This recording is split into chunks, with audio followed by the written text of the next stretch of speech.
Welcome to Shukla study point. आप सभी का स्वागत है आपके अपने YouTube channel Shukla study point में। मैं शिवम शुक्ला आप सभी दोस्तों का हार्दिक स्वागत करता हूं। आज के वीडियो के माध्यम से हम बीए सेकंड सेमेस्टर में जो सिलेबस फॉलो होता है इकोनॉमिक्स का, उसके बारे में चर्चा करेंगे। उसके महासंग्राम वीडियो के बारे में बताने का प्रयास करेंगे।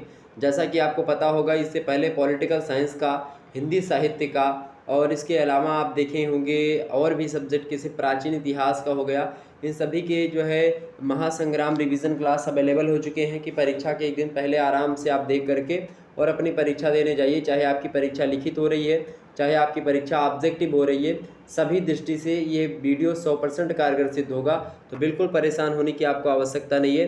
तो आज के वीडियो के माध्यम से हम मैक्रो इकोनॉमिक्स यानी कि समष्टि अर्थशास्त्र के बारे में चर्चा करेंगे, यानी प्रिंसिपल्स ऑफ मैक्रो इकोनॉमिक्स।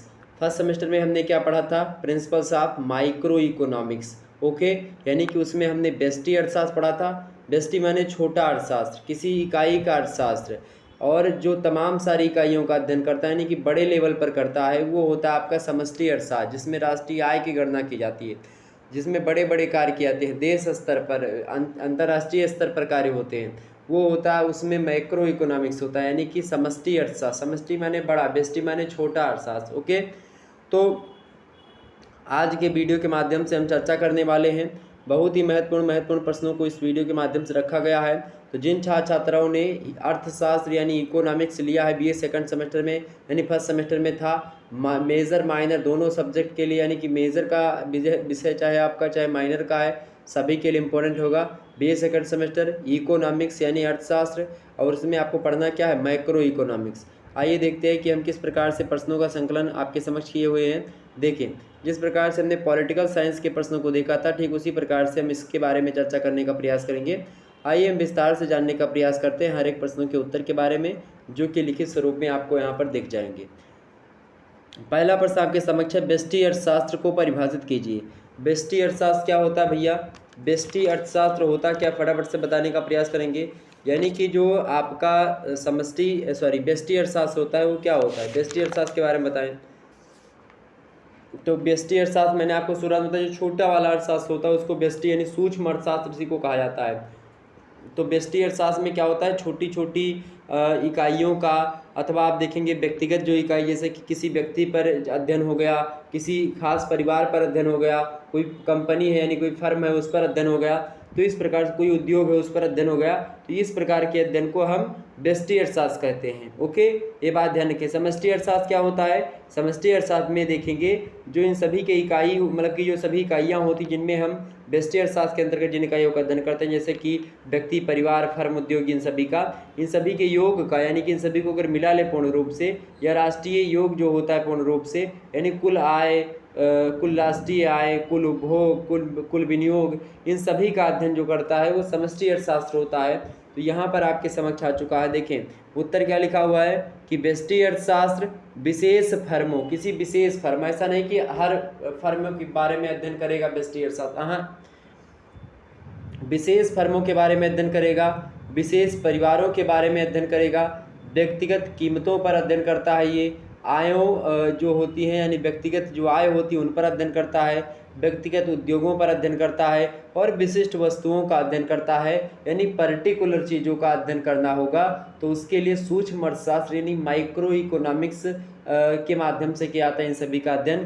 किसी विशेष कंपनी का, किसी विशेष परिवार का, किसी विशेष व्यक्ति का, किसी विशेष कीमत, किसी जो है किसी व्यक्तिगत कीमतों का, जैसे कि पर्सनल कीमत क्या है, पर्सनल आय व्यय, इन सब का जो ब्यौरा होता है किसी पर्टिकुलर व्यक्ति का, तो वो खास करके व्यष्टि अर्थशास्त्र यानी सूक्ष्म अर्थशास्त्र यानी कि माइक्रो इकोनॉमिक्स के अंतर्गत पढ़ा जाता है। माइक्रो इकोनॉमिक्स जो होता है यानी कि जो समष्टि अर्थशास्त्र होता है उसके अंतर्गत राष्ट्रीय स्तर पर सारी चीज़ें होती है, यानी बड़े लेवल पर। तो समझ में आ गई बातें व्यष्टि अर्थशास्त्र के बारे में। आगे समझते हैं। दूसरा प्रश्न आपके समक्ष है, समष्टि अर्थशास्त्र की उपयुक्त परिभाषा दीजिए। तो समष्टि अर्थशास्त्र अर्थशास्त्र का वह भाग होता है जिसका संबंध किससे होता है? बड़े समूहों से होता है, कुल बचत से होता है, कुल निवेश से होता है, कुल मांग से होता है। ये सब कहाँ की है? ये देश की, संपूर्ण देश की, या फिर जो बड़े बड़े समूह होते हैं उनकी कितनी बचत हुई है, कितना निवेश उन्होंने किया है, कितनी मांग है उनकी, चाहे वस्तुओं की मांग हो, चाहे पूंजी की मांग हो, या देश की राष्ट्रीय आय की गणना करना हुआ, या फिर एक प्रकार से राष्ट्रीय आय का लेखा जोखा यानी बजट वगैरह के बारे में अगर अध्ययन करना हुआ, या फिर विनिमय के माध्यम से किसी वस्तुओं का आदान प्रदान करना हुआ, तो इन सभी का अध्ययन आप देखेंगे तो ये समष्टि अर्थशास्त्र यानी कि माइक्रो इकोनॉमिक्स जो होता है MACRO के अंतर्गत क्या आता है, यानी कि माइक्रो ओके इकोनॉमिक्स, समष्टि यानी कि जो है बड़ा वाला अर्थशास्त्र, जिसको आप क्या बोलते हैं, जिस इसी को व्यापक अर्थशास्त्र बोला जाता है। तो व्यष्टि अर्थशास्त्र को सूक्ष्म अर्थशास्त्र बोला जाता है, जबकि समष्टि अर्थशास्त्र को व्यापक अर्थशास्त्र बोला जाता है। ये बात भी ध्यान रखेंगे। समष्टि अर्थशास्त्र के अंतर्गत तमाम सारे नियम भी होते हैं, जैसे कि आय व रोजगार का सिद्धांत हो गया, इसके अंतर्गत अध्ययन किया जाता है। आर्थिक विकास का सिद्धांत हो गया,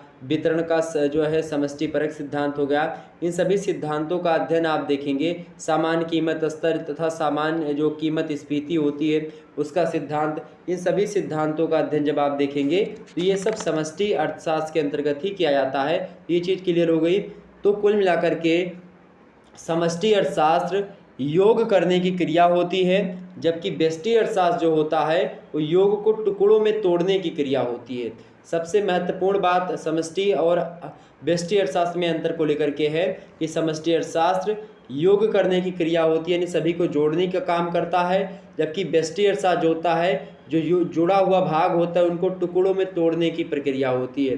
तो समझ में आ गई बातें। तो व्यष्टि अर्थशास्त्र मुख्य कीमत सिद्धांत जो होता है उनका भी विश्लेषण करता है, जबकि जो समष्टि अर्थशास्त्र होता है अपना ये अर्थशास्त्र का अध्ययन करता है, राष्ट्रीय आय का अध्ययन करता है, राष्ट्रीय रोजगार पर ध्यान देकर के अध्ययन करता है। तो इन सभी पर ये केंद्रित होता है। तो कुल मिलाकर के अर्थशास्त्र माने अर्थशास्त्र के दो भाग, एक व्यष्टि और एक समष्टि। व्यष्टि माने छोटा, समष्टि माने बड़ा। जब किसी छोटे पहलुओं पर, किसी छोटे मुद्दों पर चर्चा करनी हुई तो व्यष्टि अर्थशास्त्र के प्रयोग के द्वारा, किसी बड़े मुद्दों पर तो समष्टि अर्थशास्त्र के द्वारा। सिंपल सी चीज़।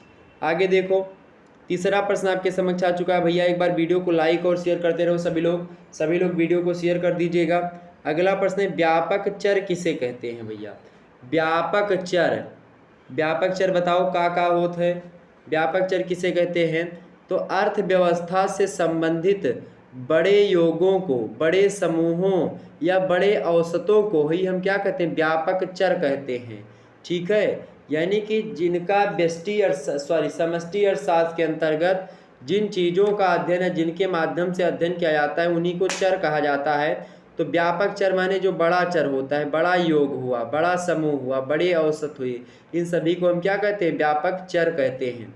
ओके, नेक्स्ट प्रश्न, चौथा नंबर प्रश्न आपके समक्ष आ चुका है। समष्टि अर्थशास्त्र का एक अन्य नाम बताइए। समष्टि अर्थशास्त्र का एक अन्य नाम बताइए भाई। तो समष्टि अर्थशास्त्र का एक अन्य नाम क्या है? राष्ट्रीय आय विश्लेषण जो होता है ये समष्टि अर्थशास्त्र का एक नाम है। इसके अलावा इसी को व्यापक अर्थशास्त्र भी कहा जाता है। क्या? व्यापक अर्थशास्त्र। तो व्यापक अर्थशास्त्र ये भी लिख लीजिएगा। ओके, ये बात ध्यान रखेंगे। राष्ट्रीय आय का विश्लेषण करता है ये, इसीलिए इसको राष्ट्रीय आय विश्लेषक भी कहा जाता है। राष्ट्रीय आय विश्लेषण करने का जो एक प्रकार से अर्थशास्त्र। पांचवा प्रश्न देखेंगे, आर्थिक विकास का अध्ययन अर्थशास्त्र की किस शाखा में किया जाता है? बताएं। आर्थिक विकास का अध्ययन अर्थशास्त्र की किस शाखा में किया जाता है भाई? तो जो अर्थशास्त्र की जो एक प्रकार से जो समष्टिपरक शाखा होती है उसके अंतर्गत आर्थिक विकास का अध्ययन किया जाता है। क्योंकि जो किसी देश का आर्थिक विकास होगा वो लंबा चौड़ा होगा, उसका बड़ा अध्ययन किया जाएगा तो समष्टि अर्थशास्त्र के अंतर्गत। छठवां नंबर प्रश्न है, समष्टि अर्थशास्त्र से संबंधित एक विरोधाभास बताइए। तो व्यक्तिगत बचत एक गुण है इसमें, परंतु सामाजिक बचत एक अभिशाप है। ये दोनों क्या है? एक प्रकार से अगर व्यक्तिगत जो समष्टि अर्थशास्त्र के अंतर्गत अगर व्यक्तिगत बचत है, अगर पर्सनल कोई व्यक्ति कोई चीज़ बचा ले रहा है, जैसे कुछ कमा रहा है कुछ बचा रहा है, तो व्यक्तिगत बचत जो है एक क्वालिटी होती है, गुण होता है। जबकि अगर सामाजिक बचत होती है इसमें तो एक अभिशाप होता है, समाज के लिए अच्छा नहीं होता। सामाजिक बचत समष्टि अर्थशास्त्र के लिए क्या है? एक प्रकार से अभिशाप है। जबकि व्यक्तिगत बचत जो होता है ये समष्टि अर्थशास्त्र के लिए एक गुण है। ये दोनों विरोधाभास है, बचत ही दोनों चीज़ें हैं, लेकिन इसमें व्यक्तिगत बचत होती है, इसमें सामाजिक बचत। तो व्यक्तिगत बचत एक गुण यानी कि अच्छा माना जाता है समष्टि अर्थशास्त्र के अंतर्गत, और सामाजिक बचत बुरा माना जाता है। ओके, क्लियर हो गई बातें? अगला प्रश्न देखेंगे, 7वां नंबर प्रश्न आपके समक्ष है, समष्टि अर्थशास्त्र में योगदान देने वाले किन्हीं दो अर्थशास्त्रियों के नाम बताइए। तो एक तो है प्रोफेसर शुम्पीटर और दूसरे प्रोफेसर वालरस। ये दोनों समष्टि अर्थशास्त्र में योगदान देने वाले अर्थशास्त्री माने जाते हैं और बड़े फेमस अर्थशास्त्री हैं प्रोफेसर शुम्पीटर और प्रोफेसर वालरस। ओके, ध्यान रखिएगा, बड़े इंपॉर्टेंट हैं। 8वां प्रश्न देखें सभी लोग, समष्टि स्थैतिक अर्थशास्त्र में क्या अध्ययन किया जाता है, बताने का प्रयास करें सभी लोग। समष्टि स्थैतिक अर्थशास्त्र में क्या अध्ययन किया जाता है? तो समष्टि स्थैतिक अर्थशास्त्र में बात की जाए तो इसके अंतर्गत साम्यिकी अवस्था में संपूर्ण अर्थव्यवस्था का अध्ययन किया जाता है। किसकी अवस्था में? साम्यिकी अवस्था में संपूर्ण जो अर्थव्यवस्था होती है उसका अध्ययन किया जाता है समष्टि स्थैतिक जो अर्थशास्त्र होता है, इकोनॉमिक्स होता है उसमें। और इसमें यह नहीं बताया जाता कि अर्थव्यवस्था उस बिंदु विशेष तक कैसे पहुंचती है, ये बात भी आप ध्यान रखिएगा। तो इसमें यह भी नहीं बताया जाता कि अर्थव्यवस्था उस बिंदु विशेष तक कैसे पहुंचती है। ओके, तो समष्टि स्थैतिक अर्थशास्त्र में ये चीज़ अध्ययन किया जाती है कि साम्यिकी अवस्था में संपूर्ण अर्थव्यवस्था का अध्ययन इसके अंतर्गत होता है। 9वां नंबर प्रश्न है, निम्न समीकरण किस स्थिति का द्योतक है, यानी कि y बराबर सी आई। वाई बराबर सी आई बराबर क्या होता है? तो ये समष्टि स्थैतिक स्थिति का क्या है? द्योतक है, यानी कि समष्टि स्थैतिक मतलब कि स्थैतिक स्थिति जो होती है इसी का एक प्रकार से जो है सूत्र होता है y बराबर सी प्लस आई। ओके, ये बात क्लियर हो गई आपकी। आगे बढ़ा जाए, अगला प्रश्न देखिएगा भाई। अगला प्रश्न आपके समझ 10वां नंबर प्रश्न देखेंगे। 10वां नंबर प्रश्न आपके समझ दिया हुआ है कि आधुनिक अर्थशास्त्रियों ने अर्थशास्त्र के अध्ययन को कितने भागों में विभाजित किया है? आधुनिक अर्थशास्त्रियों ने अर्थशास्त्र के अध्ययन को कितने भागों में विभाजित किया है? तो आधुनिक अर्थशास्त्रियों ने अर्थशास्त्र के अध्ययन को दो भागों में, व्यष्टि अर्थशास्त्र और समष्टि अर्थशास्त्र दोनों में विभाजित किया है। तो आधुनिक अर्थशास्त्रियों ने अर्थशास्त्र के अध्ययन के दो भागों में विभाजित किया है अर्थशास्त्र के अध्ययन को, एक तो व्यष्टि और दूसरा समष्टि, यानी एक माइक्रो और दूसरा मैक्रो। ओके, 11वां नंबर प्रश्न देखेंगे, व्यष्टि अर्थशास्त्र समष्टि अर्थशास्त्र पर निर्भर है, इस कथन के पक्ष में उपयुक्त तर्क दीजिए, बताने का प्रयास करेंगे।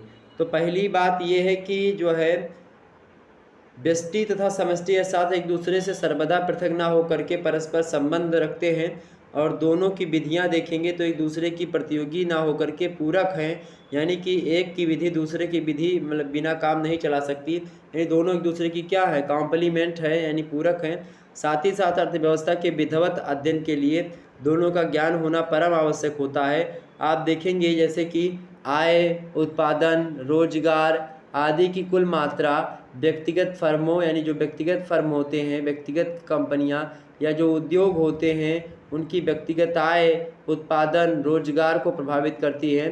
तो कहीं न कहीं पे इन सभी चीज़ों का कहीं जो बड़े स्तर पर होता है तो भी इन सभी का योग होता है। यानी अगर बोले तो व्यष्टि अर्थशास्त्र समष्टि अर्थशास्त्र पर निर्भर है।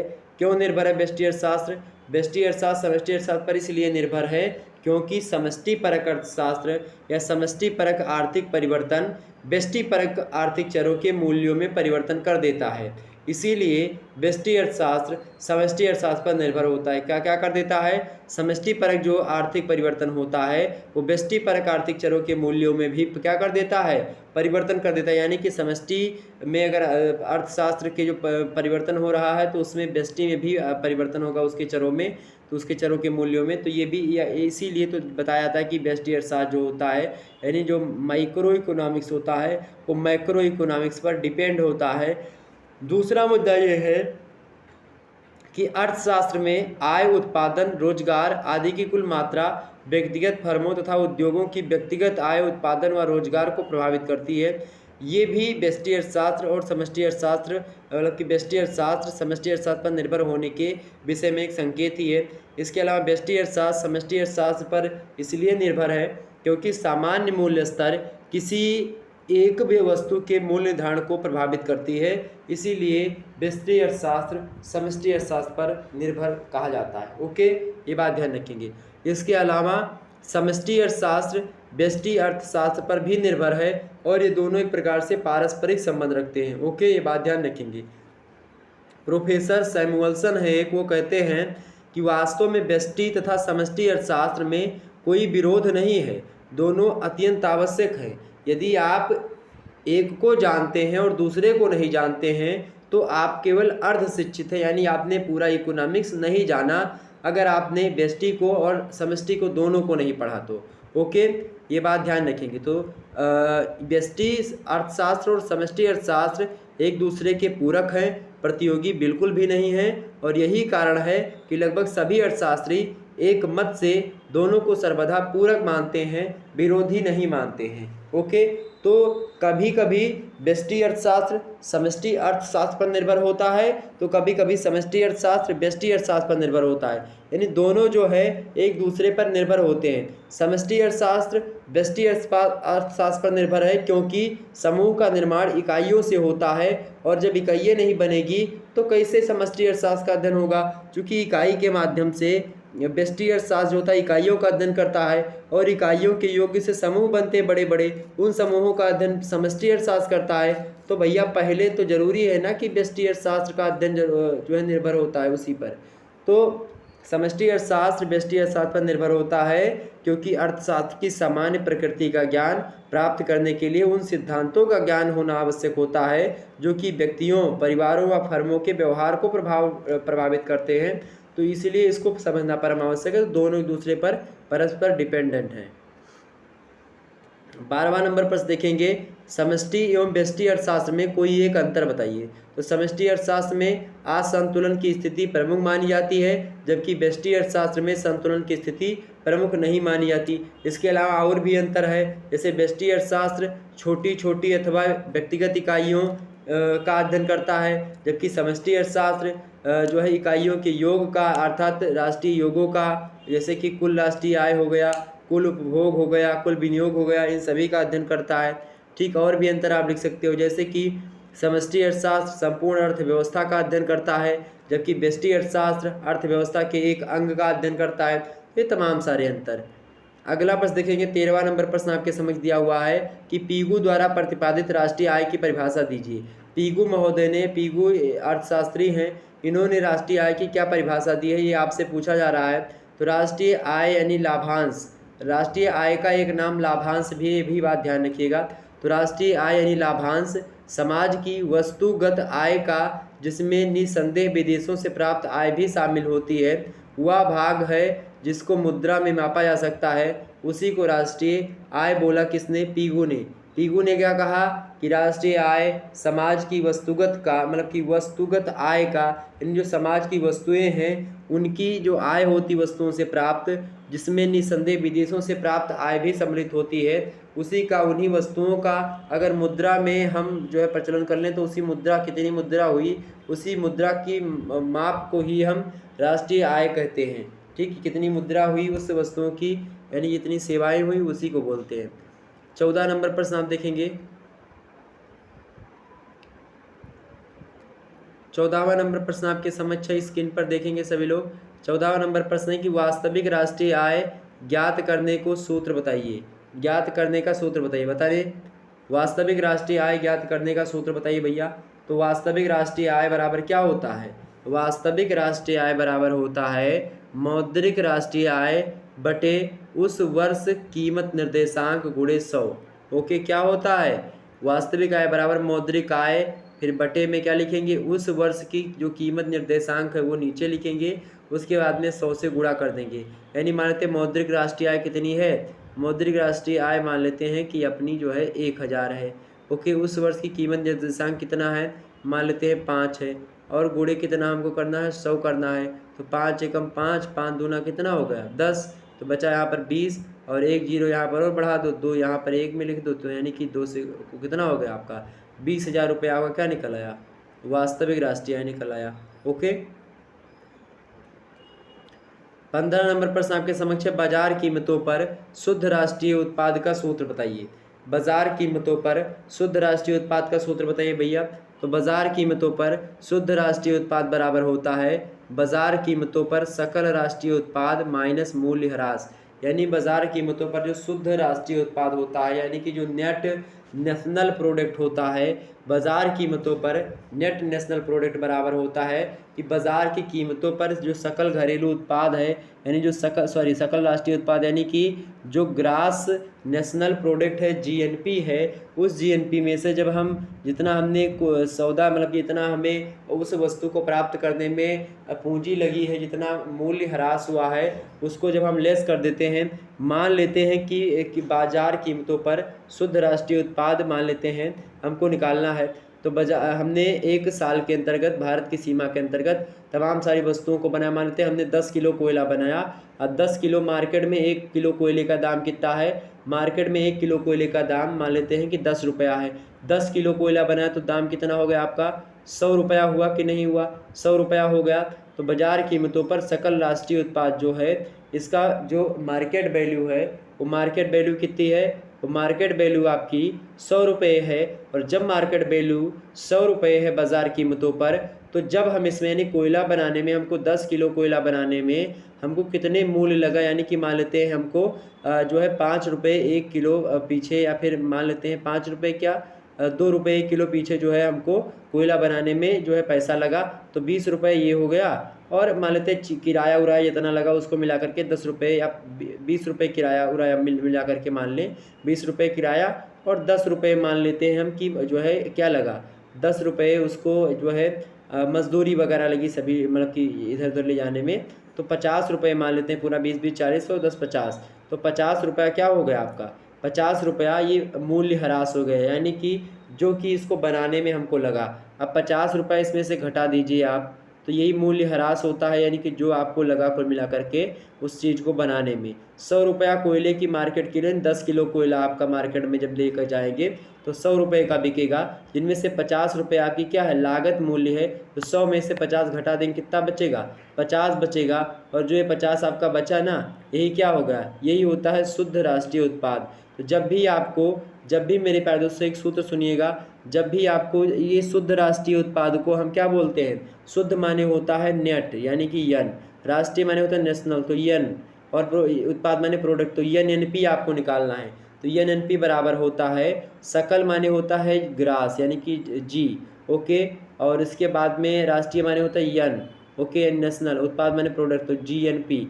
एन.एन.पी बराबर एन.एन.पी इज इक्वल टू जी.एन.पी माइनस मूल्य ह्रास, यानी जो भी मूल्य है, जो भी एक प्रकार से उसमें जो लगा है आपका पैसा लगा है, उसको जब आप लेस कर देते हो, घटा देते हो, तो आपको एन.एन.पी निकल आता है। ओके, क्लियर हो गई बातें। इसी प्रकार से आप जो है नेट डोमेस्टिक प्रोडक्ट से, नेट डोमेस्टिक प्रोडक्ट जो होता है उससे जब हम क्या करते हैं, नेट डोमेस्टिक प्रोडक्ट आपको निकालना होता है, तो आप जो ग्रास डोमेस्टिक प्रोडक्ट यानी जीडीपी जो होती है, उस जीडीपी से मूल्यह्रास निकाल देते हो, तो यानी कि नेट डोमेस्टिक प्रोडक्ट यानी कि शुद्ध जो है घरेलू उत्पाद प्राप्त हो जाता है। तो इस प्रकार से जो है चीज़ें क्लियर हो गई होंगी आपकी। आगे बढ़ते हैं। 16वां नंबर प्रश्न आपके समक्ष है, वर्तमान में राष्ट्रीय आय समंकों की गणना का आधार वर्ष क्या है, बताएं।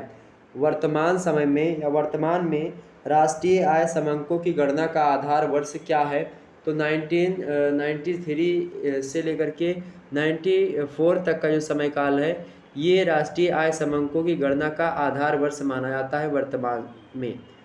17 नंबर प्रश्न देखेंगे आप सभी लोग। प्रश्न देखिए कि सामाजिक लेखांकन विधि के विकास में योगदान देने वाले 2 अर्थशास्त्रियों के नाम बताएं। सामाजिक लेखांकन विधि के विकास में योगदान देने वाले 2 अर्थशास्त्री जो हैं, तो पहले भैया डब्ल्यू लियोनटिफ और दूसरे हैं रिचर्ड स्टोन। ओके, तो कौन है, डब्ल्यू लियोनटिफ और रिचर्ड स्टोन, ये 2 इकोनॉमिस्ट हैं यानी कि अर्थशास्त्री हैं। कहाँ के, किस विधि के, सामाजिक लेखांकन विधि के विकास में योगदान देने वाले अर्थशास्त्री हैं W Leontief and Richard Stone. Next प्रश्न आपके समक्ष आ चुका है 18 नंबर यानी 18 नंबर प्रश्न देखेंगे आप सभी लोग। सामाजिक लेखांकन की 2 रीतियों के नाम बताइए। सामाजिक लेखांकन की 2 रीतियों के नाम बताइए भैया। तो पहली रीति है लियोनटिफ की आधा पर्दा प्रणाली। आधा पर्दा प्रणाली जो है ये लियोनटिफ की है। ओके, सामाजिक लेखांकन की पहली रीति, और ये डब्ल्यू लियोन्टिफ के द्वारा दी गई है इस प्रणाली को, इसीलिए इस प्रणाली का नाम लियोन्टिफ की आधा पर्दा प्रणाली बोला जाता है। दूसरी प्रणाली है मॉरिस कोपलैंड का द्रव प्रवाहों का अध्ययन। ये जो है ये भी सामाजिक लेखांकन की दूसरी रीति है, मॉरिस कोपलैंड का द्रव प्रवाहों का अध्ययन। ओके, नेक्स्ट प्रश्न 19 नंबर आपके समक्ष प्रश्न आ चुका है कि इस विधि के अंतर्गत एक अर्थव्यवस्था को किन क्षेत्रों में विभाजित किया जा सकता है, यानी किया जाता है, बताएं। इस विधि के अंतर्गत यानी किस विधि के अंतर्गत, सामाजिक लेखांकन विधि जो है, इस विधि के अंतर्गत एक अर्थव्यवस्था को किन क्षेत्रों में विभाजित किया जाता है, तो भाई 4 क्षेत्रों में। कितने क्षेत्रों में? 4 क्षेत्रों में विभाजित किया जाता है। देखिए, पहला क्षेत्र है व्यावसायिक क्षेत्र, दूसरा क्षेत्र है व्यक्तिगत क्षेत्र, तीसरा क्षेत्र है राजकीय क्षेत्र, और चौथा क्षेत्र है विदेशी क्षेत्र। यानी जब आप अपने राज्य की सीमा के अंतर्गत हो तो राजकीय क्षेत्र, व्यक्तिगत यानी जब अपने आप जो है अपने आसपास की चीज़ें यानी व्यक्तिगत चीज़ों से रिलेटेड पर्टिकुलर, ओके, यानी कि इंडिविजुअल, और व्यावसायिक माने कॉमर्शियल जो एरिया होती है, okay, individual area, commercial area, और राजकीय यानी कि जो है राजकीय एरिया, और राजकीय एरिया को स्टेटियल एरिया बोलते हैं, क्या बोलते हैं, जो कुछ भी बोला जाता है, और विदेशी यानी कि जो एक प्रकार से विदेशी क्षेत्र होते हैं वो। तो ये 4 क्षेत्र होते किसके, सामाजिक लेखांकन जो विधि होती है, इस विधि के अंतर्गत एक अर्थव्यवस्था के 4 क्षेत्र होते हैं, एक व्यावसायिक क्षेत्र, एक व्यक्तिगत क्षेत्र, एक राजकीय क्षेत्र, और एक विदेशी क्षेत्र। 20 नंबर प्रश्न देखेंगे सभी लोग, व्यावसायिक क्षेत्र में क्या क्या शामिल किया जाता है। व्यावसायिक क्षेत्रों में क्या क्या शामिल किया जाता है, तो व्यावसायिक क्षेत्रों में सार्वजनिक या निजी रूप से संचालित, सार्वजनिक या निजी रूप से संचालित कंपनियों को, एकाकी व्यापारी एवं साझेदारी की फर्मों को शामिल किया जाता है। तो व्यावसायिक क्षेत्र के अंतर्गत आप देखेंगे जो निजी या फिर सार्वजनिक यानी कि चाहे सरकारी कंपनी हो चाहे प्राइवेट यानी निजी कंपनी हो, उसके रूप में संचालित जो कंपनियां होती हैं उनको, जो एकाकी व्यापारी चीज़ें होती हैं उनको, जो एकाध व्यापारी ये सब होते ये, और जो साझेदारी की जो फर्में चलती हैं वो, ओके, इन सभी को शामिल किया जाता है व्यावसायिक क्षेत्र के अंतर्गत। 21 नंबर प्रश्न आप देखिएगा, प्रश्न है कि राष्ट्रीय आय की गणना की कौन कौन सी रीतियाँ हैं। राष्ट्रीय आय की गणना की कौन कौन सी रीतियाँ, भैया मोस्ट इंपॉर्टेंट प्रश्न है। राष्ट्रीय आय की अगर गणना करनी होती है तो उसकी मुख्य रूप से 5 रीतियाँ अर्थशास्त्रियों ने बताई है, जो कि हमारे समक्ष आती हैं, आपकी स्क्रीन पर दिख रही होंगी वो 5 रीतियाँ। तो राष्ट्रीय आय की गणना की 5 रीतियाँ कौन कौन सी हैं। पहली रीति आपकी उत्पादन रीति, पहली रीति कौन सी भैया, उत्पादन रीति। दूसरी रीति कौन सी है, आय रीति, यानी कि उत्पादन की चीज़ों को अध्ययन करें हम, उत्पादन का अध्ययन कर ले कि एक साल के अंतर्गत क्या क्या उत्पादन हुआ, उसके हिसाब से उसको आधार बना करके अगर हम अध्ययन करें राष्ट्रीय आय को निकालें तो राष्ट्रीय आय गणना की जो है उत्पादन नीति कहलाती है। आय रीति यानी कितनी आय हो रही है लोगों की, उस आय की गणना हम कर लें और उसके हिसाब से बताएं कि राष्ट्रीय आय कितना है। या फिर मिश्रित रीति यानी कि उत्पादन और आय, इन दोनों को अगर हम जो है थोड़ा सा क्या कर लें, उत्पादन और आय या फिर आय और व्यय, इनका गणना करके हम निकालें। या इसी प्रकार से व्यय रीति यानी कि व्यय कितना हुआ, इसके हिसाब से हम राष्ट्रीय आय निकालें। या सामाजिक लेखांकन रीति के द्वारा, सामाजिक लेखांकन विधि जो होती है इसके द्वारा हम राष्ट्रीय आय की गणना करें। तो ये 5 विधियाँ होती हैं या 5 रीतियों के नाम से जो जानी जाती हैं, तो इनके माध्यम से राष्ट्रीय आय की गणना यानी राष्ट्रीय आय की गिनती की जाती है। ओके,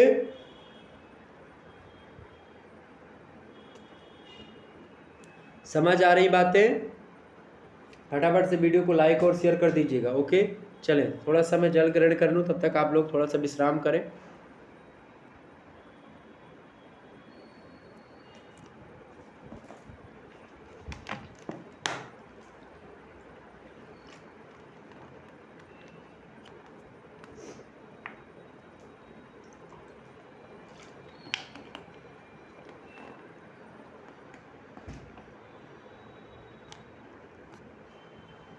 हाँ भाई, चले तो राष्ट्रीय आय की गणना की कौन कौन सी रीतियाँ, 5 रीतियाँ, उत्पादन नीति, आय रीति, मिश्रित रीति, व्यय रीति और सामाजिक लेखांकन नीति। तो उत्पादन, आय रीति, ऐसे आदि, उत्पादन नीति, आय रीति, उत्पादन नीति, आय रीति, मिश्रित रीति और व्यय रीति, इसके अलावा सामाजिक लेखांकन नीति। हो गया। 22 नंबर प्रश्न आपके समझ दिया हुआ है कि प्रोफेसर पीगू ने आर्थिक कल्याण को कितने भागों में बांटा है, बताएं।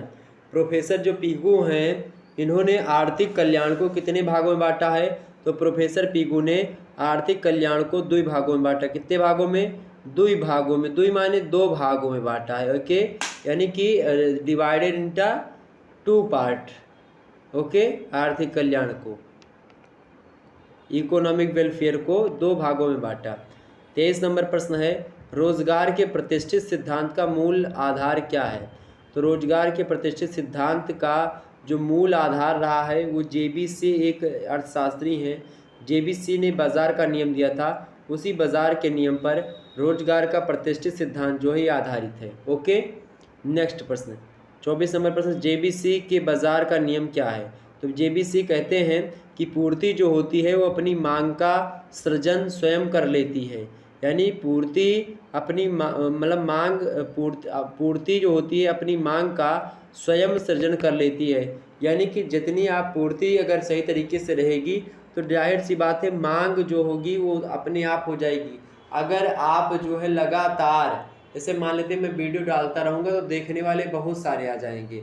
ये पीगू के मतलब इनके अनुसार जेबीसी कहता है कि क्या कहता है जेबीसी कि उत्पादन खूब झकुआ करो, खूब रेलुआ करो, सामान जो बनाना है खूब सामान बनाओ, कोई दिक्कत नहीं है। अब उस सामान को खरीदेगा कौन, इसका आप सोचो मत, सामान बनाओ खूब धड़ल्ले के साथ, खूब जोड़ तोड़ के साथ बनाओ सामान। जब सामान देखेंगे लोग तभी तो खरीदेंगे, जो दिखेगा वही बिकेगा। इनके कहने का मतलब क्या था, जो दिखेगा वही बिकेगा, यानी कि अगर आप सामान जो है बनाए रहोगे तभी जो है लोग खरीदेंगे। अगर समन्वय नहीं है, डिमांड बहुत ज़्यादा, समन्वय नहीं तो क्या करोगे, उसका कुछ नहीं हो सकता ना। तो यही चीज़ ये समझाने का प्रयास कर रहे हैं जेबीसी अपने बाजार सिद्धांत में कहते हैं, लेकिन ये पूर्ण सत्य नहीं है, इसकी कई भी कटु आलोचना है, ये बात भी ध्यान रखेंगे। तो पूर्ति अपनी मांग का स्वयं सृजन कर लेती है, लेकिन कभी कभी क्या होता है पूर्ति इतनी ज़्यादा हो जाती है। जैसे टमाटर देखे होंगे, टमाटर आज 80 रुपये किलो है, और जैसे अभी देखिए बारिश थोड़ी सी हो जाएगी, गांव वगैरह वाली जो टमाटर हैं वो तैयार हो जाएंगे, तो ऐसे टमाटर 2 रुपये किलो, 3 रुपये किलो, 4 रुपये किलो, इसे एकदम से जहाँ देखेंगे टमाटर वह पड़ा रहेगा सड़क वड़क किनारे। तो आप सोचो क्यों ऐसा होता है, क्योंकि पूर्ति ज़्यादा हो गई, यानी उत्पादन ज़्यादा हो गया, और जब उत्पादन ज़्यादा हो जाएगा उसको उपभोग करने वाले उतने ही हैं, ठीक है। मान लेते जो एक टमाटर से दाल का तड़का लगता था तो 2 टमाटर लग जाए, 3 लग जाए, इससे ज़्यादा तो टमाटर यूज नहीं कर पाओगे, तो कितना भी खाओगे लेकिन वो क्या हो जाएगा, वो ज़्यादा हो जाएगा और वो फिर बिकेगा नहीं। तो पूर्ति जो होती है मांग का स्वयं निर्धारण करती है, या मांग मतलब कि मांग का स्वयं सृजन कर लेती है, ये ठीक है, लेकिन किसी विशेष परिस्थितियों में ही कर पाती होगी, हमेशा ये कथन सत्य प्रतीत नहीं होता, ये बात भी ध्यान रखेंगे, ओके। आगे बढ़ते हैं 25 नंबर प्रश्न देखेंगे रोजगार स्तर के निर्धारण के लिए पीगू का सूत्र क्या है। रोजगार निर्धारण के लिए पीगू महोदय जो हैं उन पीगू महोदय का सूत्र क्या है, फटाफट से बताने का प्रयास करें। रोजगार स्तर के निर्धारण के लिए पीगू का सूत्र क्या है भैया, तो पीगू कहते हैं रोजगार को निर्धारण करते हुए कि एन बराबर क्यू स्मॉल क्यू जो है into capital Y upon W, और कैपिटल डब्ल्यू है, ओके। अच्छा यन मतलब होता है कार्यरत श्रमिकों की संख्या, यानी कितने श्रमिक जो हैं, कितने जो काम करने वाले मजदूर हैं, कितने काम कर रहे हैं, वो यन होता है। तो रोजगार के स्तर का निर्धारण करने के लिए पीगू कहते हैं कि कार्यरत श्रमिकों की संख्या बराबर राष्ट्रीय आय, यानी कि जो वाई है यहाँ पर वो वाई क्या है, वाई राष्ट्रीय आय है, और डब्ल्यू जो है मजदूरी की दर है, और ये क्यू जो है यहाँ पर आपका एक क्वेंसेंट है, यानी कि साइलेंट तरीके से यहाँ पर मौजूद है। अगला प्रश्न देखेंगे 26 नंबर प्रतिष्ठित सिद्धांत से हमारा क्या अभिप्राय है। प्रतिष्ठित सिद्धांत से हमारा क्या अभिप्राय है, तो प्रतिष्ठित सिद्धांत से हमारा अभिप्राय उन विचारों से है जो केन्सियन क्रांति से पूर्व प्रचलित थे। तो प्रतिष्ठित सिद्धांत से हमारा मतलब क्या है, ऐसे विचार जो कि केन्सियन क्रांति से पहले मतलब कि हमारे समक्ष आते थे, ओके। ये बात क्लियर हो गई बातें।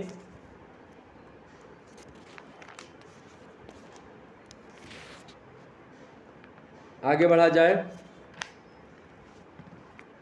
चले 27 नंबर प्रश्न आपके समक्ष है। से यानी जो जेबी से हैं उनके बाजार के नियम को मतलब में निहित दो तत्वों को बताइए। तो पहला इनका नियम में बात है कि सामान्य अति उत्पादन एवं सामान्य बेरोजगारी की समस्या अस्वाभाविक और असंभव है। यानी क्या कहा इन्होंने कहा, से ने कहा से के बाजार नियम में दो बातें यानी दो तत्व निहित हैं। पहला है कि सामान्य अति उत्पादन एवं सामान्य बेरोजगारी की समस्या अस्वाभाविक और असंभव है। इसके अलावा दूसरी बात इनकी जो है से के बाजार नियम में ये है कि आर्थिक वित्त प्रणाली स्वतः समायोजनशील होती है। आर्थिक वित्त प्रणाली क्या होती है? स्वतः समायोजनशील होती है। अगला प्रश्न देखेंगे 28 नंबर प्रश्न आपके समक्ष है। 28 नंबर प्रश्न ही तो है ये है, बिल्कुल ये जो नहीं, ये दूसरा प्रश्न आपके समक्ष है। देखें इसको, थोड़ा सा डिफरेंस है इन दोनों प्रश्नों में। आइए चर्चा करते हैं कि क्या डिफरेंस है। तो से का बाजार नियम में निहित दो तत्व ये हैं। ओके, अच्छा, से का जो नियम है इसमें दो मान्यताएं क्या क्या हैं। तो पहली मान्यता है कि बाजार में मुक्त अर्थव्यवस्था होती है और पूर्ण प्रतियोगिता की दशाएं पाई जाती हैं। तो बाजार में क्या होता है? प्रतियोगिता खूब होती है। प्रतियोगिता समझ रहे कि आप बगलिया दुकान होती बाजार में। आप देखेंगे किराने दुकान है तो 2-3 किराने दुकान बगल हुई, मोबाइल की दुकान है बगल मोबाइल की दुकान रहेगी। तो ये पूर्ण प्रतियोगिता, यानी कि बाजार में मुक्त अर्थव्यवस्था होती है। अर्थव्यवस्था कैसी होती है? बाजार की मुक्त होती है, खुली होती है। लेकिन प्रतियोगिता कैसी होती है? पूर्ण प्रतियोगिता होती है। और दूसरी मान्यता यह है कि आर्थिक क्षेत्र में सरकारी हस्तक्षेप नहीं होता है। ये भी मान्यता किसकी? सीबी जो है जो जेबी से है उनके नियम की मान्यता है कि आर्थिक क्षेत्र में सरकारी हस्तक्षेप नहीं होता है। ये सही भी बात है। सरकारी क्षेत्रों में मतलब कि आर्थिक क्षेत्रों में सरकारी हस्तक्षेप ज़्यादा नहीं होना चाहिए कुछ मात्रा में, लेकिन ज़्यादा नहीं होना चाहिए। 29 नंबर प्रश्न देखिएगा, प्रभावपूर्ण मांग क्या है? फटाफट से बताने का प्रयास करेंगे। प्रभावपूर्ण मांग क्या है? तो प्रभावपूर्ण मांग उस संपूर्ण व्यय को व्यक्त करती है जो कि रोजगार के किसी संतुलन स्तर पर किए गए कुल उत्पादन पर किया जाता है। तो प्रभावपूर्ण मांग क्या है? प्रभावपूर्ण मांग उस संपूर्ण व्यय को व्यक्त करती है। कैसे? किसको? संपूर्ण व्यय को व्यक्त करती है।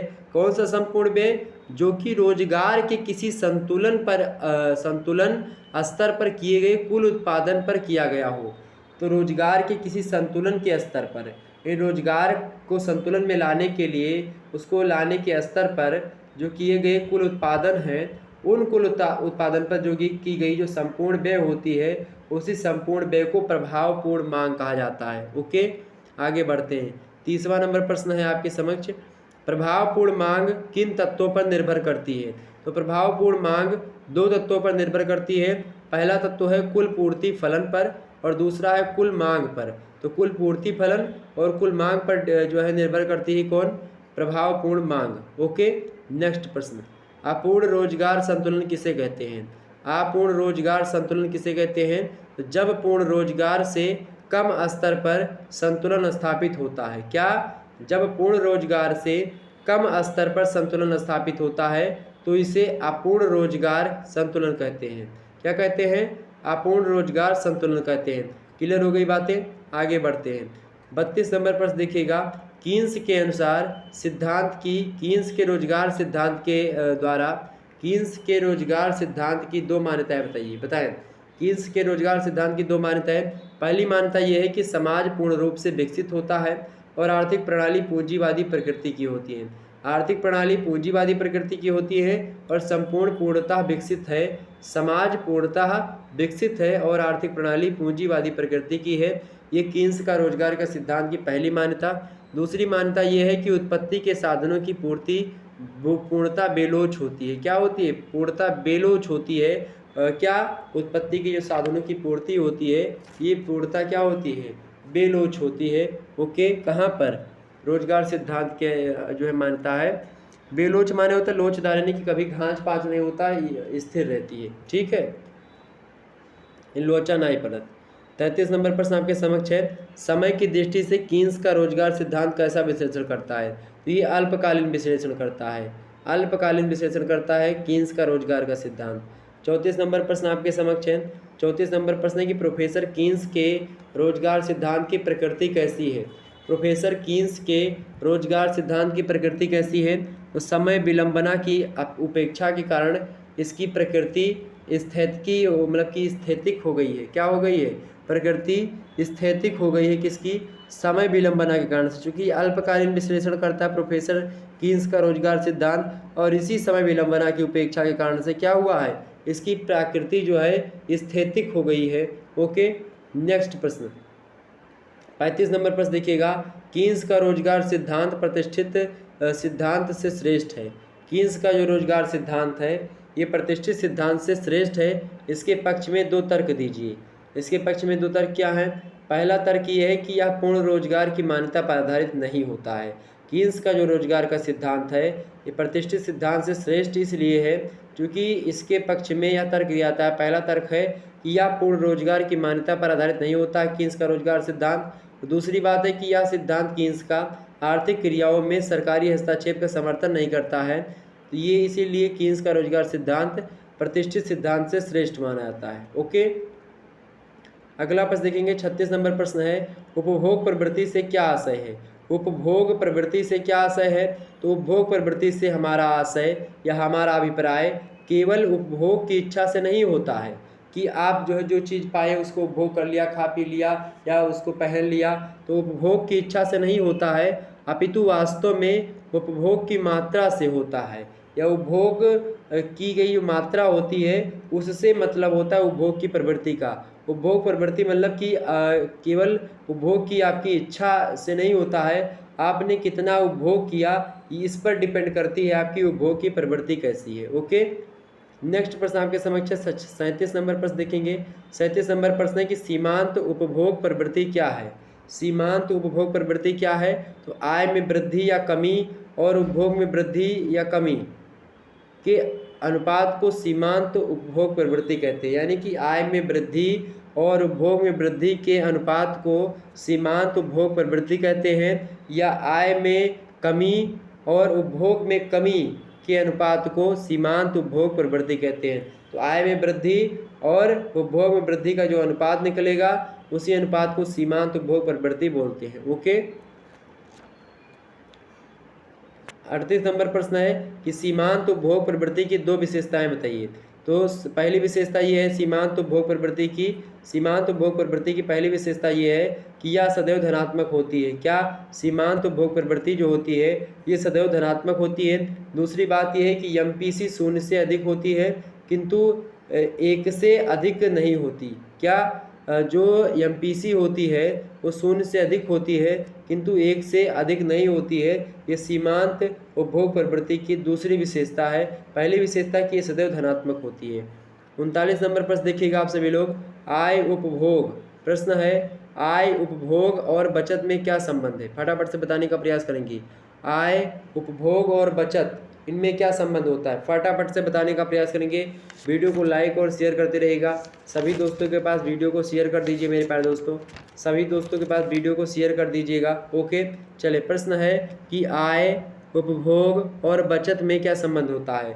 तो आय में वृद्धि होने पर उपभोग तथा बचत दोनों में वृद्धि होती है। क्या? अगर आय में वृद्धि होती है तो उपभोग में भी बचत मतलब और बचत दोनों में क्या होती है? वृद्धि होती है। मान लेते आप 100 रुपया कमा रहे थे, ये समझ लो बड़ा आसान है। 100 रुपये आप कमा रहे थे, अब क्या हो, अब 100 रुपये जब मान लेते कमा रहे थे और अब क्या हो, अचानक से आपकी सैलरी कितनी हो जाए? 200 रुपया हो जाए। अब जब 200 रुपये आप कमाने लगोगे तो चूँकि आपकी आय में वृद्धि हुई है।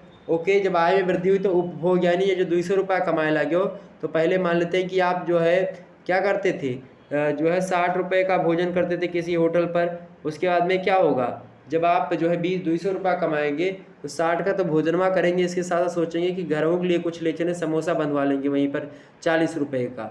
ठीक है, 40 का समोसा बंधवा लिया तो 40 रुपये का समोसा घर के लिए बंधवा लिया। वैसे आप नहीं बंधवाते थे।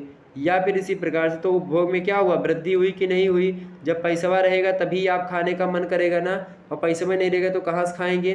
तो उपभोग जैसे जैसे आय में वृद्धि होती है वैसे वैसे उपभोग में वृद्धि होती है। कहते हैं कि इतना पैसा जो अमीर लोग होते हैं क्या करते हैं इतना पैसा कमा करके, तो जब वो बड़े आदमी बनते हैं तो उनको और शौक जो है आने लगती है, और काम करने लगते हैं, तो वो भी हमेशा पैसे के लिए परेशान है।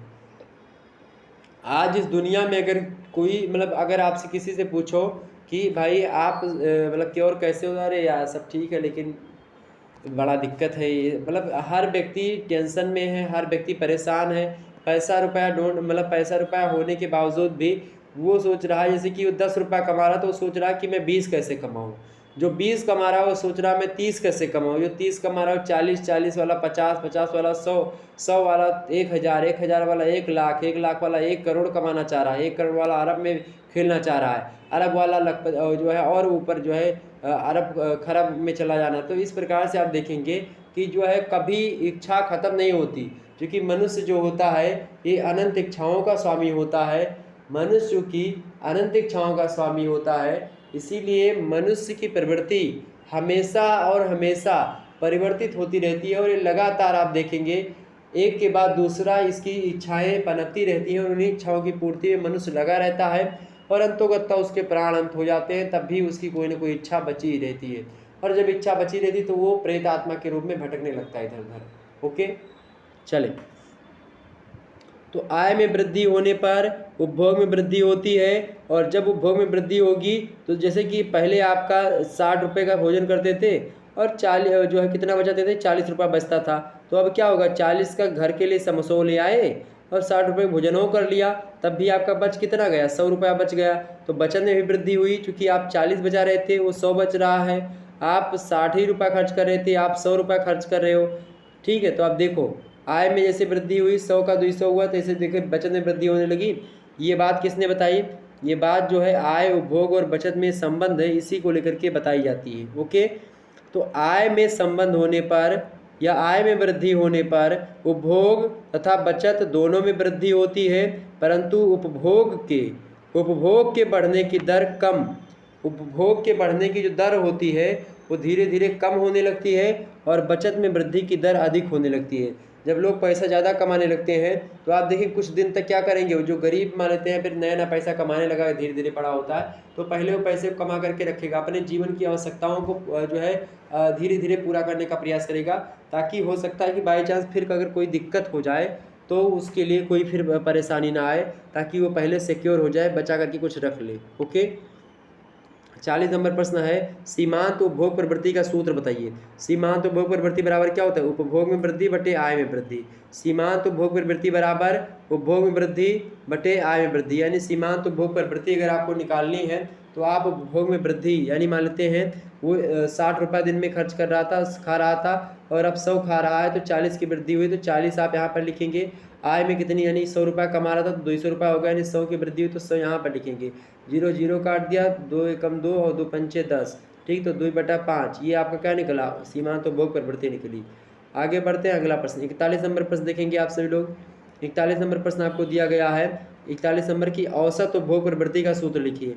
औसत उपभोग प्रवृत्ति बराबर होता है उपभोग की मात्रा बटे आय की मात्रा, यानी उपभोग की क्या मात्रा, यानी कि आप 60 रुपया खा रहे हो तो 60 और बटे आय की मात्रा कितनी है, यानी कि आय की मात्रा आप 200 रुपया कमा रहे हो, तो ये 2 एकम 2 0 0 और जो है 3 यहाँ पर हो जाएगा, यहाँ पर 10, 3/10 जो निकलेगा ये औसत उपभोग प्रवृत्ति निकलेगी उसी डाटा पर, जबकि 2 आपका 5 निकलेगा, क्या 2/5 निकलेगा आपका जो है सीमांत उपभोग प्रवृत्ति।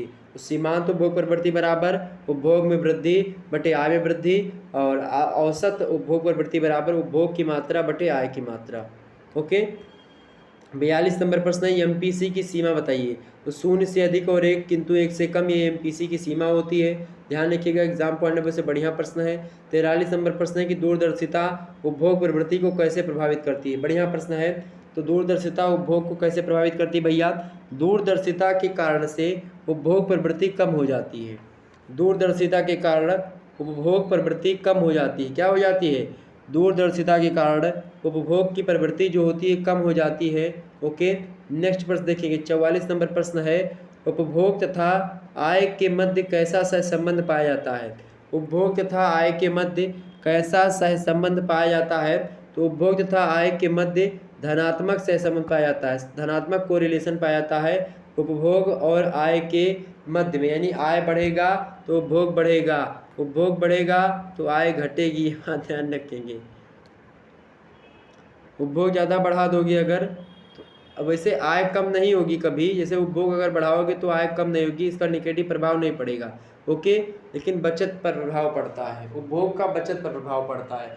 उपभोग अगर ज़्यादा करोगे तो बचत कम होगी, उपभोग कम करोगे तो बचत ज़्यादा होगी, ये बात भी ध्यान रखिएगा। यानी कि ये 100 रुपये कमा रहे हो, 40 रुपये अगर खा रहे हो तो 60 रुपये बच रहा है। मान लेते कल को आप 60 रुपये खाने लगोगे तो 40 से तो बचेगा, बचेगा कि नहीं बचेगा, बचेगा ना भैया, तो वही चीज़ है। ओके, 45 नंबर प्रश्न है, गुणक को परिभाषित कीजिए। तो भैया विनियोग में परिवर्तन के साथ साथ, विनियोग में परिवर्तन के साथ साथ आय में होने वाले परिवर्तन को या परिवर्तन का अनुपात गुणक कहलाता है। किसका? तो जिस प्रकार से विनियोग में परिवर्तन होता है, उसी विनियोग के परिवर्तन के साथ साथ, यानी जो एक प्रकार से विनियोग होता है उसके परिवर्तन के साथ साथ आय में होने वाले जो परिवर्तन होता है, यानी जो आपने निवेश किया उसमें जब परिवर्तन होगा तो उस जो आप प्राप्त कर रहे हो आय, उसमें भी परिवर्तन होगा। तो उसी के अनुपात को, दोनों के अनुपात को, विनियोग और आय, इन दोनों में परिवर्तन के अनुपात को ही गुणक कहा जाता है। ओके, अगला प्रश्न देखेंगे, 46 नंबर प्रश्न है, करों का गुणक पर क्या प्रभाव पड़ता है। तो करों का गुणक पर क्या प्रभाव पड़ता है भैया? कर उपभोग को घटाते हैं, अतः गुणक के आधार पर आधार को कम करते हैं। यानी कि कर जो होते हैं, टैक्स जो होता है, ये उपभोग को क्या करते हैं? घटाते हैं, और गुणक के आधार पर आधार को कम करते हैं। तो गुणक का आधार कम होता है, उपभोग को घटाते हैं। ये कर जो होते हैं क्या करते हैं? उपभोग को घटाते हैं। जैसे कि जब टैक्स लगने लगता है, आप कुछ कमा रहे हो, 100 रुपये कमा रहे हो, या मान लेते हैं 1 लाख कमा रहे हो, तो 1 लाख रुपये पे मान लेते हैं कि 10,000 रुपये टैक्स लगा। तो भाई 10,000 वैसे आपका चला गया, तो आप सोचेंगे यार 10,000 वैसे चला गया, तो आप कुछ कम कर दो खाना पीना, ताकि बचत जो है सिक्योर रहे। 47 नंबर प्रश्न है, प्रेरित विनियोग से क्या आशय है। प्रेरित विनियोग से क्या आशय भैया? प्रेरित विनियोग से आशय विनियोग की उस राशि से है जिसे लाभ अथवा ब्याज अर्जित करने के लिए विनियोजित किया जाता है। तो प्रेरित विनियोग से क्या आशय है? विनियोग की उस राशि से मतलब होता है जिसे लाभ अथवा ब्याज अर्जित करने के लिए विनियोजित किया जाता है। ओके, उसी को प्रेरित विनियोग कहते हैं। अगला प्रश्न है 48 नंबर, प्रोफेसर कीन्स ने तरलता पसंदगी के लिए किन कारणों को उत्तरदायी ठहराया है। तो पहली चीज़, दैनिक कार्यों के संपादन हेतु द्रव्य की आवश्यकता, दूसरी बात सतर्कता उद्देश्य, और तीसरी है सट्टा उद्देश्य। ये प्रोफेसर कीन्स ने तरलता पसंदगी के लिए इन कारणों को उत्तरदायी ठहराया। नेक्स्ट प्रश्न है 49 नंबर, कीन्स के अनुसार समाज में आय का निर्धारण किसके द्वारा होता है। तो कीन्स कहते हैं कि समाज में आय के स्तर का निर्धारण उपभोग और विनियोग के द्वारा होता है। ठीक है, उपभोग और विनियोग के द्वारा क्या होता है? आय का निर्धारण होता है समाजों में। 50 नंबर प्रश्न है, कीन्स के अनुसार ब्याज दर मुख्यतया किससे प्रभावित होती है। तो ब्याज दर जो है, कीन्स के अनुसार ब्याज दर मुख्य रूप से सट्टा उद्देश्य तथा मुद्रा की पूर्ति से क्या होती है? प्रभावित होती है। तो ब्याज की जो दर होती है, ये सट्टा के उद्देश्य से और मुद्रा की पूर्ति से प्रभावित होती है। नेक्स्ट प्रश्न 51 नंबर, राष्ट्रीय आय क्या है। किसी देश में उत्पत्ति के विभिन्न साधनों के द्वारा मौद्रिक आयों का योग राष्ट्रीय आय कहलाता है। किसी देश में उत्पत्ति के विभिन्न साधनों के द्वारा एक वर्ष की मौद्रिक आयों का योग राष्ट्रीय आय कहलाता है। ओके, अगला प्रश्न है 52 नंबर, कीन्स के अनुसार बचत और निवेश कब बराबर होते हैं। कीन्स के अनुसार बचत और निवेश कब बराबर होते हैं भैया? तो कीन्स के अनुसार केवल जो साम्य दशा में बचत और निवेश जो होते बराबर होते हैं। जब स्थिति साम्य होती है, उस साम्य स्थिति में बचत और निवेश दोनों बराबर होते हैं, ऐसा कीन्स कहते हैं, साम्य स्थिति में। 53 नंबर प्रश्न है, यदि MPC 0.8 हो तो गुणक क्या होगा। तो गुणक क्या बनो कितना होगा? 5 होगा। गुणक कितना होगा भैया? 5 होगा। यहाँ पर डंडी गलत खींच गई। ओके, देखिए, तो यदि MPC 0.8 हो तो गुणक कितना होगा? तो गुणक आपका 5 होगा। 54 नंबर प्रश्न देखेंगे, त्वरक सिद्धांत का दूसरा नाम क्या है। त्वरक सिद्धांत का दूसरा नाम क्या है? व्युत्पन्न मांग का गतिवर्धक सिद्धांत, ये त्वरक सिद्धांत का दूसरा नाम है। क्या नाम है त्वरक सिद्धांत का दूसरा नाम? व्युत्पन्न मांग का गतिवर्धक सिद्धांत। व्युत्पन्न मांग का गतिवर्धक सिद्धांत, इसी को त्वरक सिद्धांत कहा जाता है। 55 नंबर प्रश्न, त्वरक सिद्धांत की 2 मान्यताएं बताइए। तो पहली मान्यता है कि मांग में परिवर्तन अस्थायी रहती है पर साधनों की उपलब्धि भी ठीक ठाक मात्रा में रहती है। तो साधनों की उपलब्धि और मांग में परिवर्तन की अस्थायी, मतलब मांग में परिवर्तन अस्थायी रहता है, त्वरक सिद्धांत की 2 मान्यता है। 56 नंबर प्रश्न आपके समक्ष है, कीन्स के ब्याज सिद्धांत को किस नाम से जाना जाता है? तो ब्याज की तरलता पसंदगी के सिद्धांत के नाम से, ब्याज की तरलता पसंदगी सिद्धांत के नाम से कीन्स का जो ब्याज का सिद्धांत है उसको जाना जाता है। देखेंगे अगला प्रश्न आपके समक्ष है 57 नंबर प्रश्न। देखिएगा आप सभी लोग एक बार वीडियो को लाइक और शेयर जरूर कर दीजिएगा, अपने दोस्तों के पास वीडियो को शेयर कर दीजिएगा। ओके, लाइक करिए जरूर भाई, सभी लोग लाइक करने का प्रयास करेंगे, सभी दोस्तों के पास अपने वीडियो को शेयर करें ताकि इसी प्रकार से मैं और वीडियो आपको देता रहूं और इसी प्रकार से आप पढ़ते रहें और अपने आप को और उच्च कैटेगरी में पहुंचाते रहें। आप सभी लोगों से यही निवेदन है कि सभी दोस्तों के पास वीडियो को शेयर जरूर करें। 57 नंबर प्रश्न आपके समक्ष है कि उधार देय कोष सिद्धांत के प्रतिपादक कौन है? उधार दिए कोष, इस सिद्धांत का प्रतिपादन किसने किया था? तो इसके प्रतिपादक है प्रोफेसर बिक्सेल। प्रोफेसर बिक्सेल ने उधार देय कोष सिद्धांत का प्रतिपादन किया था। किसने? प्रोफेसर बिक्सेल ने। तो ऑब्जेक्टिव में प्रश्न ये जरूर पूछा आता है। बहुत सारे ऑब्जेक्टिव आपके, बहुत सारे सब्जेक्टिव तैयार हुए होंगे।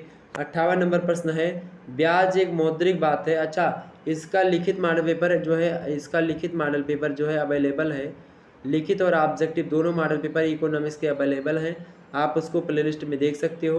ओके, तो ब्याज जो है, ब्याज एक मौद्रिक बात है, यह कथन किसका है? तो यह कथन क्लार्क का है। ब्याज एक मौद्रिक बात है, कथन किसका है? ये कथन क्लार्क महोदय का है। नेक्स्ट प्रश्न देखेंगे 59 नंबर प्रश्न दिया हुआ है, सट्टा उद्देश्य के लिए मुद्रा की मांग किस पर निर्भर करती है? बताएं, सट्टा उद्देश्य के लिए मुद्रा की जो मांग होती है वो किस पर निर्भर करती है?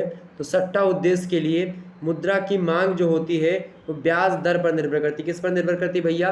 ब्याज दर पर निर्भर करती है। सट्टा उद्देश्य के लिए मुद्रा की मांग ब्याज दर पर निर्भर करती है। नेक्स्ट प्रश्न देखेंगे 60 नंबर प्रश्न है, कीन्स के अनुसार ब्याज दर मुख्यतया किससे प्रभावित होती है? कीन्स के अनुसार ब्याज दर जो होती है वो सट्टा उद्देश्य से और मुद्रा की पूर्ति से प्रभावित होती है। ये बात मैंने आपको पहले ही बताई। अगला प्रश्न है आपका 61 नंबर प्रश्न है, यलियम वक्र कैसा होता है भैया?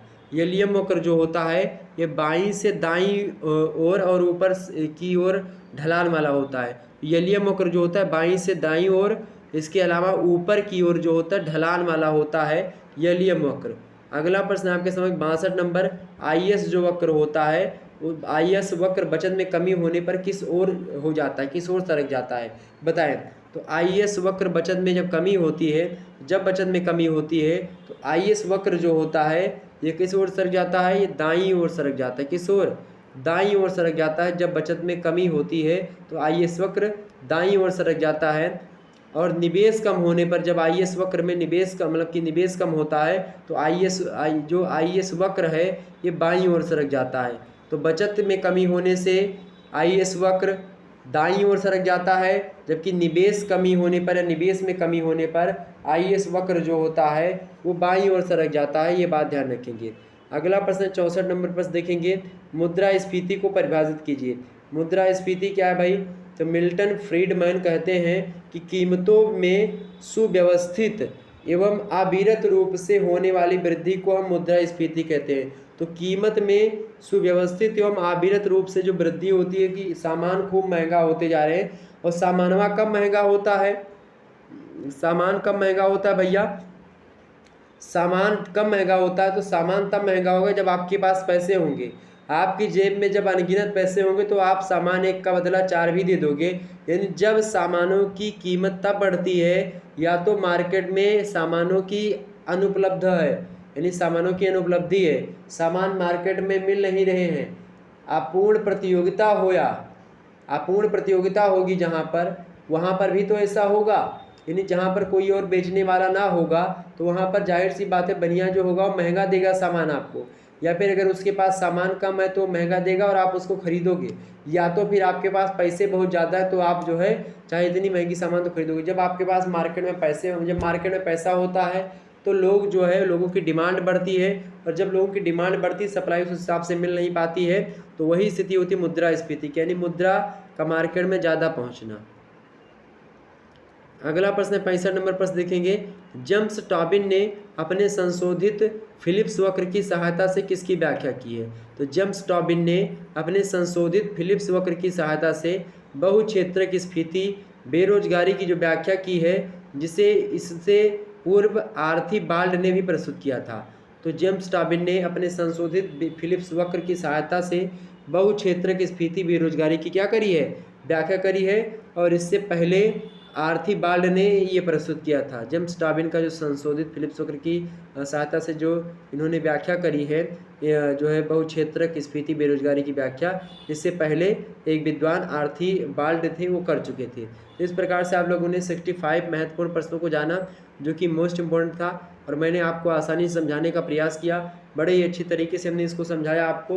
तो आपके समक्ष 65 प्रश्न बहुत ही महत्वपूर्ण कार्य करेंगे जब आप एग्जाम में जाएंगे। और आप लोगों ने अभी रात के 8 बजे से क्लास हो रही थी आपकी शिक्षा शास्त्र की, आप लोगों ने इसको देखा होगा। सेकंड सेमेस्टर शिक्षा शास्त्र का जो चैप्टर 1 है, वैदिक कालीन शिक्षा ने गुरुकुल पद्धति, मोस्ट इंपॉर्टेंट वीडियो है, इसको जरूर देखिएगा।